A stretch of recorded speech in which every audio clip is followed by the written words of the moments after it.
आपने दुनिया का नक्शा पहले भी देखा होगा, लेकिन अगर मैं आपसे कहूं कि ये इंसानियत की असल कहानी छुपा रहा है, क्योंकि रात के वक्त खला से ज़मीन बिल्कुल मुख्तलिफ नज़र आती है। अजीबोगरीब चमकते हुए नमूने जाहिर करते हैं कि इंसान असल में कहाँ रहते हैं और क्यों। आपने शायद उससे पहले दुनिया का नक्शा देखा होगा जो 195 ज़्यादातर तस्लीमशुदा ममालिक की तरह दिखाई देता है। ये नक्शे इन मनमानी लकीरों को दिखाते हैं जो सदियों के दौरान इंसानों ने बनाई हैं, जो हमें तकसीम करती हैं। वो कौमों की हुदूद और शहरों के मकामात को जाहिर करते हैं, और पिछली कई दहाइयों से ये नक्शा शाज़ो नादिर ही तब्दील हुआ है। आखिरी बार जब ये बाज़ाब्ता तौर पर तब्दील हुआ था तो वो एक दहाई से ज़्यादा अरसा कबल जुलाई 2011 में था, जब जनूबी सूडान दुनिया के ताज़ा तरीन मुल्क के तौर पर वजूद में आया था। इस तारीख के बाद से बनने वाला दुनिया का हर सियासी नक्शा बड़ी हद तक साकिन और गैर तब्दील शुदा रहा है, और नतीजे के तौर पर अगर ये वाहिद किस्म के नक्शे हैं जो आप देखते रहे हैं, तो आप पिछले 10 सालों में पूरी दुनिया में रोनुमा होने वाली तब्दीलियों की हकीकी, बहुत बड़ी और बेमिसाल शरह को देखने में नाकाम रहे होंगे। और इस तब्दीली को ज़्यादा वाज़ेह तौर पर देखने के लिए आपको रात के वक्त हमारे सैयारे को दिखाने वाले एक मुख्तलिफ नक्शे पर जाना होगा। ये ब्लैक मार्बल है, एक खूबसूरत नक्शा जिसे नासा के मुहक्किकीन ने हज़ारों अलग अलग मुरक्कब तस्वीर का इस्तेमाल करते हुए तैयार किया है, जिन्हें एक ही मुकम्मल तस्वीर में जोड़ा गया है, जिसे ख़ास तौर पर इंसानी रोशनियों के लिए दुनिया को देखने के लिए डिज़ाइन करदा मसनूई सियारे से लिया गया है। सैयारे पर इंसानियत के फैलाव के बारे में कुछ भी हमें मसनूई शहरों की रोशनियों के नमूनों से ज़्यादा नहीं बताता। और अगर आप जानते हैं कि देखने के लिए सही जगहें कौन सी हैं, तो ये नक्शा आपको सिर्फ एक तस्वीर में नस्ल इंसानी की पूरी तारीख और कहानी बता सकता है। आए अफगानिस्तान में लोगों के रहने के हकीकी अशकाल और नमूनों को देखकर शुरू करें। सियासी नक्शे पर अफगानिस्तान की शक्ल बहुत मुनफरिद और पेचीदा दिखाई देती है, लेकिन रात के वक्त रोशनियों के नक्शे पर अफगानिस्तान के लोगों के रहने का हकीकी और सादा नमूना जाहिर होता है। हकीकत में अफगानिस्तान के 32 मिलियन लोग एक देव हैकल अंगूठी में रहते हैं, जिसमें एक वाहिद गोल शाहराह मुल्क के ज़्यादातर बड़े शहरों और आबादी के मराकिज़ को आपस में जोड़ती है। उसकी बड़ी वजह यह है कि उस अंगूठी के मरकज़ में सैयारे पर कहीं भी पाए जाने वाले बुलंद तरीन पहाड़ हैं, जिनमें से कुछ चोटियां सतह समंदर से 24,000 फुट बुलंदी तक पहुंचती हैं। अंदरूनी हिस्सा बड़े पैमाने पर शहरों के तामीर होने के लिए बहुत सख्त माहौल है, और इस तरह उनके इर्द गिर्द की अंगूठी वो जगह है जहां ज़्यादातर अफगान असल में घर कहते हैं। अजीब बात यह है कि अफगानिस्तान की लोगों की अंगूठी से मुमासिल तहजीब का नमूना बहर ओकियानूस के पार आइसलैंड पर पाया जा सकता है। अफगानिस्तान की तरह आइसलैंड का मरकज़ भी हाईलैंड्स और सख्त सर्द नाहमवार खित्तों से भरा हुआ है, जो बड़े पैमाने पर बस्तियों की बुनियाद रखने के लिए मिसाली नहीं है। दरे असना जजीरे के साहिल पर दर्जा हरारत ज़्यादा गर्म है और माहीगीरी और तिजारत तक आसान रसाई फराहम करता है, और उसके नतीजे में आइसलैंड के 3,66,000 लोग साहिल के साथ जजीरे के अंदरूनी हिस्से के गिर्द अंगूठी में रहते हैं, और उनमें से निस्फ दारुल हुकूमत रेक्यावुक के रोशन चमकते नुक्ते में रहते हैं। आए अब जनूबी अमेरिका के बरे आज़म का दोबारा सफ़र करके और यहाँ वस्ती अर्जेंटाइन पर तवज्जो मरकूज़ करके आबादी के एक और दिलचस्प नमूने पर एक नज़र डालें। दिन के वक्त आप यहाँ इंसानी बस्तियों के कोई निशानात बमुश्किल ही देखेंगे, और शायद ये भी सोचें कि आप दुनिया के एक वीरान हिस्से को देख रहे हैं, लेकिन रात को स्विच पलट दें और कहानी वाकई बहुत मुख्तलिफ नज़र आती है। अब आप रोशनी के तकरीबन बिल्कुल फासले पर मौजूद नुक्तों की कतारें देखेंगे, जो कतई तौर पर मंसूबा बंद और मुनज़्ज़म इंसानी बस्तियों की मौजूदगी को जाहिर करती हैं। ये नुक्ते हर एक कस्बा हैं, और वो तकरीबन हर 30 से 50 किलोमीटर के फासले पर जाहिर होते हैं, क्योंकि वो सब रेलवे के इस पार पाए जाते हैं, और वो सब रेलवे स्टेशनों के तौर पर परवान चढ़े। अगर आप रात के वक्त इलाके के नक्शे का मुवाजना 20वीं सदी के आगाज़ के अर्जेंटाइन के रेलवे नेटवर्क के उस नक्शे से करें, तो आप देख सकते हैं कि खला से देखा गया ये नमूना आज के जैसा कैसे बन गया। रूस में एक जैसा नमूना यूरेशिया के जरिए मशरिक की तरफ मॉस्को से हज़ारों किलोमीटर तक फैली रोशनियों की मुसलसल जंजीर से देखा जा सकता है।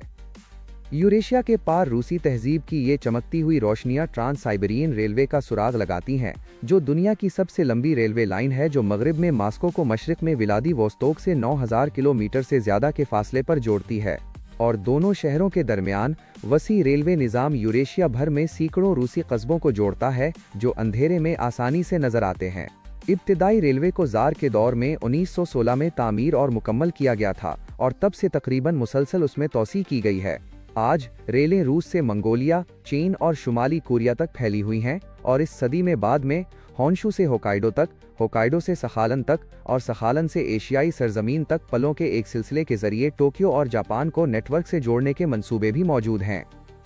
रात के वक्त तवज्जो मरकूज करने के लिए दुनिया के सबसे दिलचस्प इलाकों में से एक ऑस्ट्रेलिया है।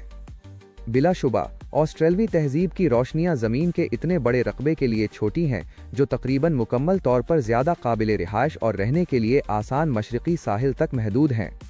पर्थ शहर यहाँ मगरिब में देखा जा सकता है। दुनिया में कहीं भी 2 मिलियन से ज़्यादा लोगों का सबसे तन्हा बड़ा शहर है और इस नक्शे पर ये देखना बहुत आसान है कि ऐसा कैसे है। 1 लाख से ज़्यादा आबादी वाले अगले बड़े शहर का फासला 2100 किलोमीटर दौर एडिलेड का है जो यहाँ है। शहरों की रोशनियों के दरमियान ऑस्ट्रेलिया का 70% हिस्सा आउटबैक सहरा से ढका हुआ है जो वसी और नाकाबिले रिहाइश है और लोगों से तकरीबन खाली है, सिवाय बरे-आज़म के मरकज में रोशनी के उस छोटे से नुक्ते के। ये एल्स स्प्रिंग्स का कस्बा है जिसकी आबादी 26,000 अफराद है और एल्स स्प्रिंग्स के बिल्कुल साथ पाइन गैप है जो कि एक मुश्तरका अमरीका ऑस्ट्रेलवी इंटेलिजेंस बेस है जिसे सी इंट्राट्स और NSA 800 से ज़्यादा मुलाजमीन के साथ चलाते हैं। सी इंट्राट्स और NSA का ऑस्ट्रेलवी आउटबैक के वसत में अड्डा रखने की वजह उसकी अहम जोग्राफियाई अहमियत है। यहाँ का अड्डा अमरीकी जासूसी सैयारों को कंट्रोल और ऑपरेट करता है क्योंकि वो दुनिया के इस्तिहाई हिस्से के ऊपर से गुजरते हैं, बशमूल चीन, शुमाली कोरिया, रूस का एशियाई हिस्सा और मशरक वस्तीज़। नज़रियाती तौर पर इन सब को कंट्रोल करने वाला अड्डा यहाँ कहीं भी रखा जा सकता था, लेकिन ऑस्ट्रेलवी बरे-आज़म का बिल्कुल मरकज़ उसके लिए वाहिद बेहतरीन मकाम के तौर पर मुंतखब किया गया था क्योंकि ये हर सिमत में समंदर से हज़ारों किलोमीटर दूर है, वीराने के बीच में एक बहुत ही दोस्ताना मुल्क के अंदर। और उसके नतीजे में ये मकाम बहुत ज़्यादा दूर दराज और अंदरून मुल्क है कि करीब ही बैनुल अक़वामी पानियों में गुजरने वाले दुश्मन के जहाज़ किसी भी सिग्नल को रोक सकें। और इस तरह यही वजह है कि आपके पास ऑस्ट्रेलिया में अंधेरे के समंदर के वसत में रोशनी का एक तन्हा अलग थलग नुक्ता है। दरें असना खुद रियासत-ए मुत्तहिदा में भी आबादी का एक बहुत दिलचस्प नमूना है जो रोशनियों की मौजूदगी या इस मामले में गैर मौजूदगी से जाहिर होता है। आप देखेंगे कि अमरीका तकरीबन बराबर साइज के 2 हिस्सों में तकसीम है, मशरिक रोशन रोशनियों का गढ़ और मगरिब अंधेरे के समंदर में बिखरे हुए रोशन जजीरों का एक मजमुआ। और वो लकीर जो दोनों अतराफ को अलग करती है वो तकरीबन बिल्कुल सीधी San Antonio, Austin, Fort Worth, Oklahoma City, Wichita, Omaha, सेव फॉल्स और फार्गो के मगरिब की तरफ चलती है।